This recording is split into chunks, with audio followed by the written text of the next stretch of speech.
નમસ્કાર, આપ જોઈ રહ્યા છો સ્પાર્ક ટુડે ન્યૂઝ। પોર પાસે કેલનપુર ગામે ટ્રાફિક અવેરનેસ અંતર્ગત કાર્યક્રમ યોજવામાં આવ્યો। વરનામા પોલીસ દ્વારા વાહન ચાલકોને ગુલાબના ફૂલ આપી અને ટ્રાફિકના નિયમો અંગે જાગૃત કરવામાં આવ્યા।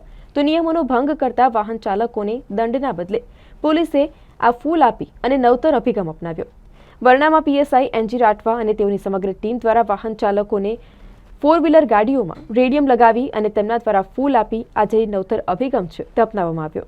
હું ડભોઈથી આવતો હતો। મને કેલનપુર વરનામા પોલીસ સ્ટેશને ઊભો રાખ્યો અને મને હેલ્મેટની માહિતી આપી। તેમજ ફોર વ્હીલરવાળા બધાને ઊભા રાખીને એ લોકોને સીટ બેલ્ટ પહેરવા વિનંતી કરી છે અને આપણા પરિવાર માટે સારી વાત છે। એ તેમને ખૂબ સરસ કામ કર્યું છે અને સરસ રીતે સમજાવે છે। તેમજ બધાએ હેલ્મેટના ઉપયોગ કરીને પોતાનું એક્સિડન્ટ થતું અટકાવવું જોઈએ। હું કેલનપુર ગામે રહું છું। મારું નામ સોલંકી દેવાંગ છે।